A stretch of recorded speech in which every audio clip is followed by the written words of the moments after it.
So now बंधन bank Q4 number is here. आप देखिए यहाँ पर ना जिस तरीके से यहाँ पर क्लोजिंग हुई है और आपकी बात करी गई थी, कल के दिन हमने बात करी थी, असेट क्वालिटी हम जरूर देखेंगे Q4 के नंबर, क्योंकि ये बैंक के आगे की दिशा तय करेगा। लेकिन अगर आप रिजल्ट देखें तो यहाँ पर काफी कुछ बदल चुका है बंधन बैंक के अंदर। प्रॉफिटेबिलिटी बिल्कुल गायब हो चुकी है और ऐसे में कितना बड़ा बदलाव आ सकता है बंधन बैंक के अंदर।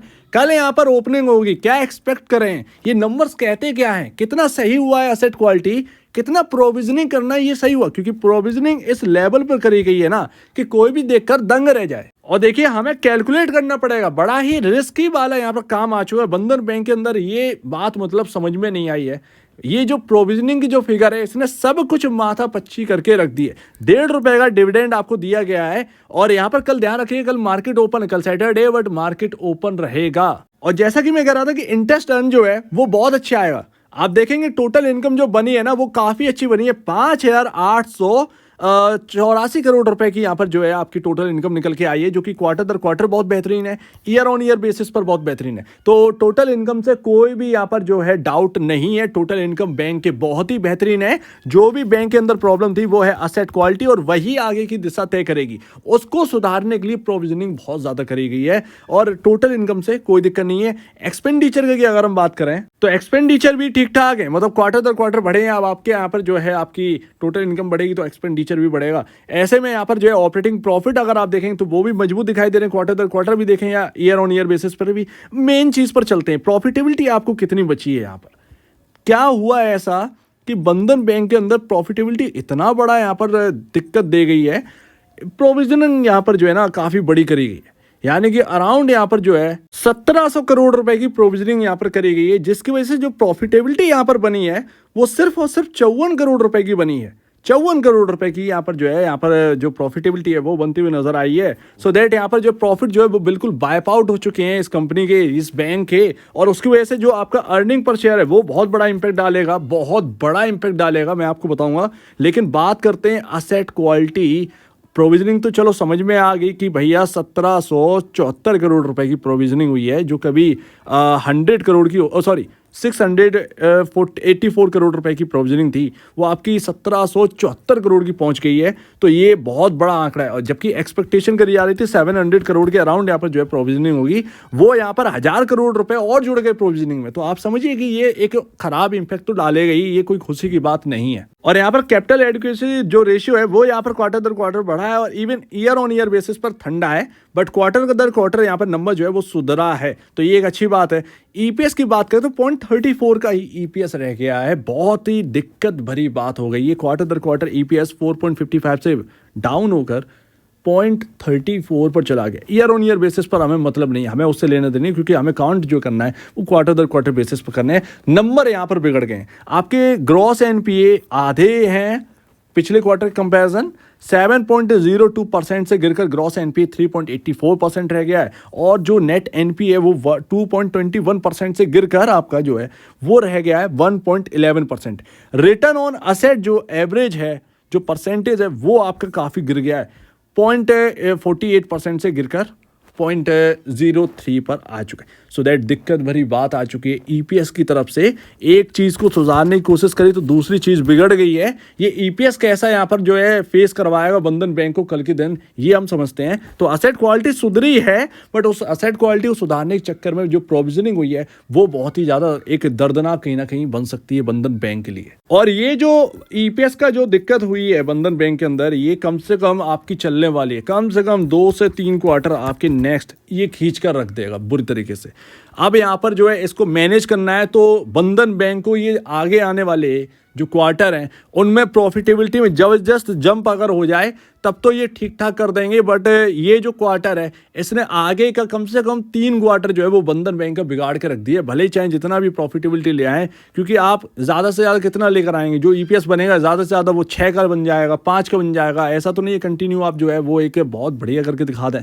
तो वो एक चलेगा तो एक लिमिटेड दायरे में ही चलेगा ना, तो वो चीज़ है। तो आगे के 2-3 क्वार्टर जो है ना वो बिगड़े नहीं है, बट जो एक ईपीएस बनेगा काउंट होकर, वो चीज बंधन बैंक के लिए भारी पड़ेगा, स्टॉक के लिए भारी पड़ेगा, नॉट बैंक के लिए बट स्टॉक के लिए भारी पड़ जाएगा। तो हम कैलकुलेट करते हैं 4 क्वार्टर को अगर हम अभी कैलकुलेट करके जो एक आपका ईपीएस बनता है वो बनता है अराउंड 18.52 का यहाँ पर जो है अर्निंग पर शेयर बनता है, ठीक है। लेकिन अभी जो आपका जो करंट का क्वार्टर आया और पिछले 3 क्वार्टर को जोड़ेंगे तो 18.52 से गिरकर अब जो ईपीएस रह गया वो 13.85 का रह गया, जो कि यहीं पर बड़ी दिक्कत की बात आ गई है कि अर्निंग पर शेयर किसी भी कीमत पर बढ़ना चाहिए। अब वही बात है ना कि यहाँ पर जो है ना असेट सुधारने हैं तो वो प्रोविजनिंग करनी पड़ गई है। अब वो रिकवर नहीं कर पाए हैं लोन, लेकिन प्रोविजनिंग करनी पड़ गई। आरबीआई का थोड़ा सा रूल का रेगुलेशन का भी है यहाँ पर मैटर, बट फिर भी यहाँ पर जो देखें तो ईपीएस जो घट चुका है वो तो कहीं ना कहीं इंपैक्ट डालेगा ही। 13.85 है। अब करंट भाव के हिसाब से जो आपका पी रेशियो आपको जो देखने को मिल रहा था 18.52 के ईपीएस के हिसाब से जो आपका पी रेशियो बन रहा था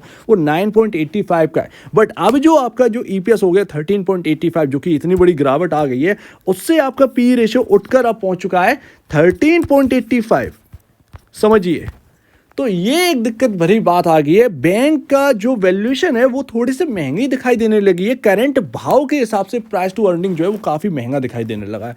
ये एक दिक्कत भरी बात आ गई है। सो दैट यहाँ से अब कितना जंप यहाँ पर जो है आपको स्टॉक में दिख जाएगा। अगर ये 200 रुपये या 210, 220, 230 भी अगर यहाँ पर कर दें तब भी ये बहुत महंगा बैंक हो जाएगा, बहुत महंगा बैंकिंग स्टॉक हो जाएगा प्राइवेट बैंकिंग में। तो ये यहाँ पर ना जस्टिफाई नहीं कर पाएगा इस चीज़ को। इस बात को आप समझिए। तो ये आगे जो एक क्वार्टर आने वाले हैं वो इस ईपीएस की वजह से, भले ही वो क्वार्टर अच्छा कर जाएं, लेकिन कहीं ना कहीं वो दिक्कत भरे कहीं ना कहीं निवेशक के लिए बने रहेंगे।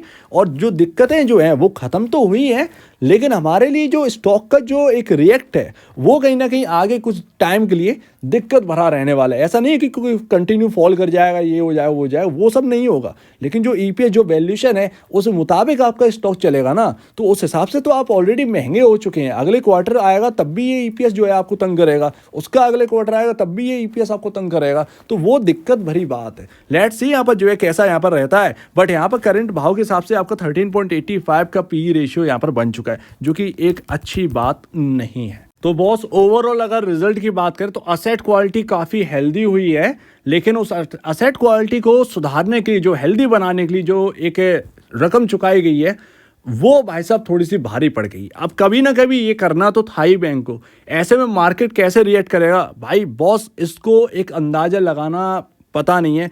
क्या मार्केट इसको प्रोविजनिंग बेसिस पर अगर देखेगा तो बॉस यहाँ पर जो है स्टॉक टूट जाएगा। स्टॉक टूटेगा, कम से कम 50 रुपए की रिस्क है इस स्टॉक में करंट भाव के हिसाब से। यानी कि इसके जो एक लेवल बनेगा अराउंड आपको बताऊं 140-130 रुपए के अराउंड। ये 50 रुपए, क्योंकि आपका अराउंड करंट पी रेशियो के हिसाब से 4 का ईपीएस जो है वो पी रेशियो आपका बढ़ा है, तो एक कैलकुलेशन के हिसाब से वो अराउंड यहाँ पर जो है 50 रुपये का एक रिस्क प्रीमियम यहाँ पर बनता है। तो मार्केट का कल ओपन होने दीजिए, एकदम अंदाज़ा लगाना बहुत मुश्किल है, क्योंकि असेट क्वालिटी तो सुधारनी थी लेकिन वो सुधरी वो प्रोविज़न करके। अब वो प्रोविजनिंग आप ध्यान हो, अगर बैंकिंग के अंदर जब प्रोविजनिंग बढ़ती थी इतनी बुरी तरीके से तो स्टॉक गिरता ही था। तो एक हिस्टोरिक लेवल एक रहा भी है, तो हो सकता है उसके ब्याह पर शायद आपको यहाँ पर जो है बंधन बैंक का स्टॉक है दिक्कत में देखने को मिले। लेकिन कहीं ना कहीं ये लास्ट गिरावट हो सकती है बंधन बैंक की, ये भी ध्यान रखिएगा। ये अगर कोई मौका मिलेगा इसके अंदर और एक भारी गिरावट आई अगर इसके अंदर, तो वो एक लास्ट गिरावट हो सकती है। बिकॉज असेट क्वालिटी जो है वो डेटोरेट नहीं हुई है, उसको सुधारा गया है। भले ही अपनी जेब से चुकाया गया हो, लेकिन सुधारा गया है ऑन पॉलिसी बेसिस पर। तो ये एक अच्छी बात भी है लेकिन खराब बात भी है। और ईपीएस जो टूटा है वो तो आपके सामने है। तो जो एक फाइनेंशियल इंडिकेटर जो कह रहे हैं वो थोड़े से यहाँ पर जो है समझने तो पड़ेंगे ही, उस बात के हिसाब से तो चलना ही पड़ेगा। सो लेट्स सी, कल मार्केट ओपन होने दीजिए।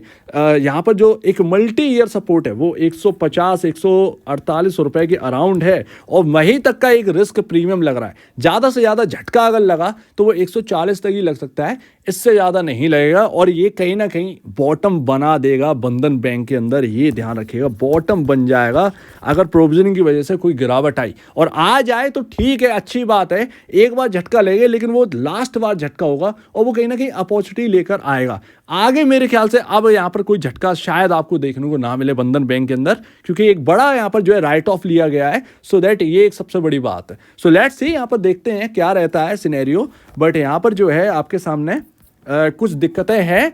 असेट क्वालिटी सुधरी है लेकिन उसको सुधारने के लिए दिक्कत एक बार में ले लिए इन्होंने पूरे हाथ में। अब वो स्टॉक पर क्या बैठेगा कल के दिन देखते हैं, लेकिन हाँ असेट क्वालिटी हेल्दी हुई है ऑन बेसिस पर, तो ये एक अच्छी बात भी है। सो उम्मीद है काफ़ी कुछ आपको समझ में आया होगा। लेट्स सी कल देखते हैं मार्केट कैसे रिएक्ट करता है, 9:15 का इंतजार रहेगा। आपका क्या कहना है इसके ऊपर कमेंट सेक्शन में कहिए और अपडेट वीडियो देखने के लिए बहुत बहुत धन्यवाद दोस्तों।